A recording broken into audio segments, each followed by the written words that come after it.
नमस्कार, मैं नवीन जायसवाल 4PM राजस्थान में आपका स्वागत है। राजस्थान और बाकी 4 राज्यों में कुल मिला के 5 राज्यों के अंदर 3 दिसंबर को काउंटिंग होनी है। उसके पहले गणित लगाया जा रहा है कि कौन-कौन प्रत्याशी जीत सकते हैं। दोनों पार्टियां अपने स्तर पर लगा रही हैं, सभी पार्टियां अपने स्तर पर लगा रही हैं, निर्दलीय भी हैं मैदान में। वो भी अपना गणित लगाने में जुटे हुए हैं कि कौन जीत सकता है और कौन हार सकता है। बीजेपी और कांग्रेस दोनों की नज़र अपने बागियों पर भी है, दूसरे बागियों पर भी है कि यदि जरूरत पड़ती है तो कहां से समर्थन जुटाया जा सकता है, किसे अपने साथ में लिया जा सकता है। दोनों ही पार्टियों के अंदर बीजेपी और कांग्रेस के कई ऐसे बड़े नामी चेहरे चुनाव मैदान में हैं, निर्दलीय है या किसी दूसरी पार्टी से प्रत्याशी बनकर चुनाव लड़ रहे हैं, जिन्हें अपनी पार्टी से टिकट नहीं मिल पाया, बगावत की। इनमें कई प्रत्याशी ऐसे हैं जो न सिर्फ अपनी पार्टी का खेल बिगाड़ रहे हैं, बल्कि उससे कहीं आगे बढ़कर मुख्य मुकाबले में मौजूद हैं। और कहीं ऐसी स्थिति में भी हैं कुछ प्रत्याशी जो चुनाव जीत भी सकते हैं। आज की तारीख के अंदर वो बढ़त हासिल किए हुए नजर आ रहे हैं।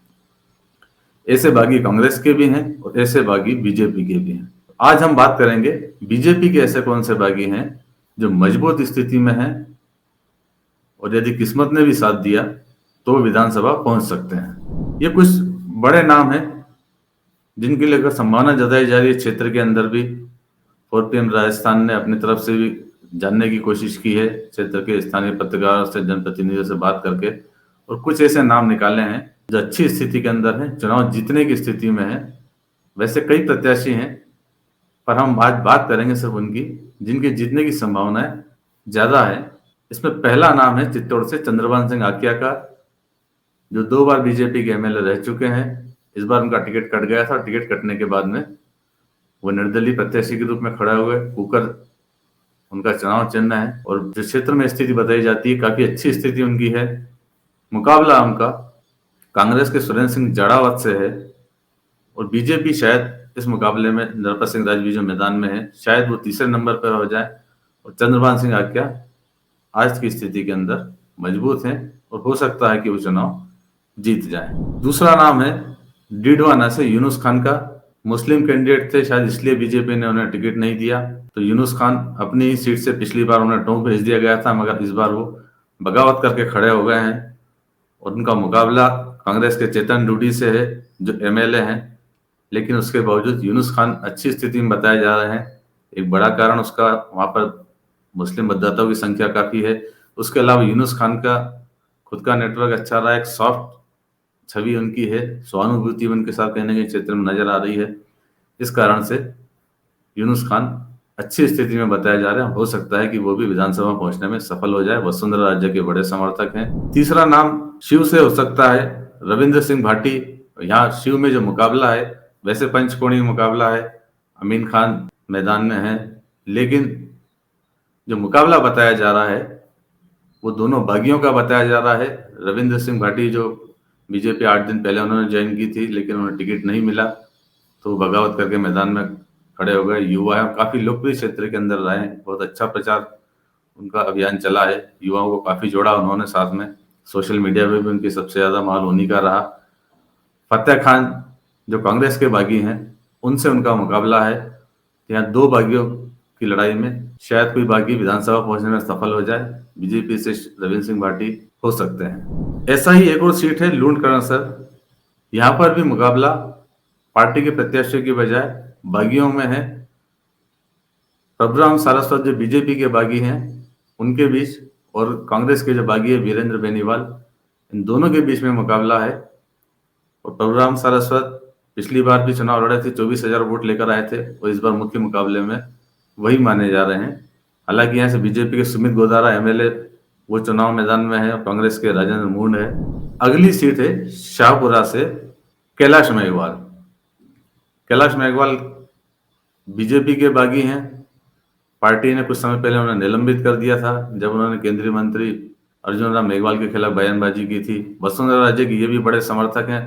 पार्टी ने निलंबित कर दिया, टिकट नहीं मिला। पार्टी ने यहाँ से टिकट लालाराम बेरवा को और कांग्रेस से नरेंद्र रेगर मैदान में है। दोनों ही नए हैं। इनके मुकाबले अनुभवी कैलाश मेघवाल भारी पड़ते नजर आ रहे हैं और शायद वो भी विधानसभा में पहुंचने में सफल हो जाए। इसके बाद नाम है बयाना से रितु बानावत का। कांग्रेस के अमर सिंह जाटव जो मौजूदा एमएलए हैं, बताया जा रहा है कि उनका विरोध है। और बच्चू सिंह बंसीवाल बीजेपी से कैंडिडेट हैं, लेकिन रितु बानावत के पक्ष में माहौल बताया जा रहा है और गुर्जर और वैश्य समुदाय उनके साथ में है। यही उनके जीत का समीकरण हो सकता है। अगला नाम है सांचौर से। सांचौर के अंदर बीजेपी ने सांसद देवजी पटेल को मैदान में उतारा है और उनका मुकाबला कांग्रेस के सुखराम बिश्नोई से है, जो फिलहाल मंत्री हैं। लेकिन जो समीकरण बन रहे हैं, जीवाराम चौधरी जो पहले भी चुनाव लड़ चुके हैं, उन्होंने बगावत कर दी बीजेपी से और वो मैदान में होते हुए यहाँ सबसे दिलचस्प मुकाबला बताया जा रहा है। जीवाराम चौधरी काफी अच्छी स्थिति में, और हो सकता है कि जीवाराम चौधरी यहाँ पर जीत हासिल कर लें। अगला नाम है संगरिया से।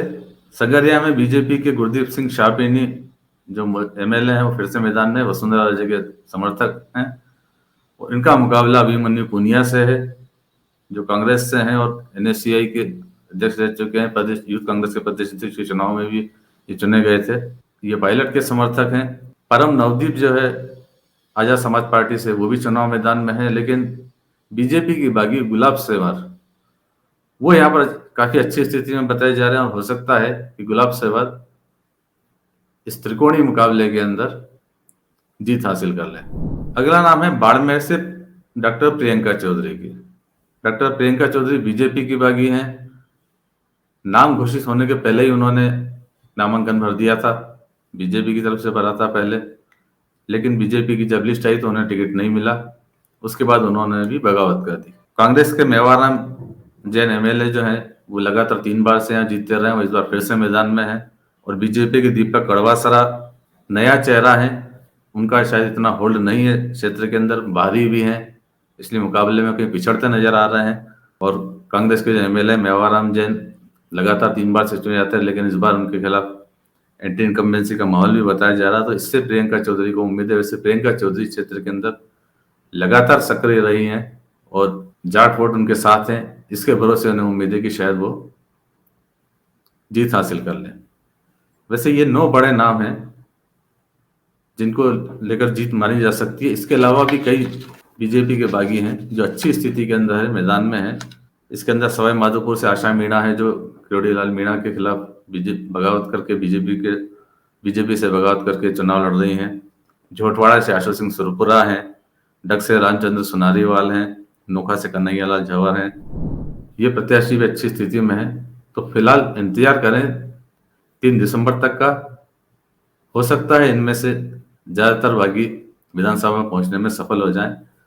फिलहाल इस वीडियो में इतना ही। अंत में एक बार फिर आपसे यही कहना है कि 4 PM राजस्थान को सब्सक्राइब जरूर करें और इस वीडियो के लिंक को ज्यादा से ज्यादा शेयर करें। नमस्कार।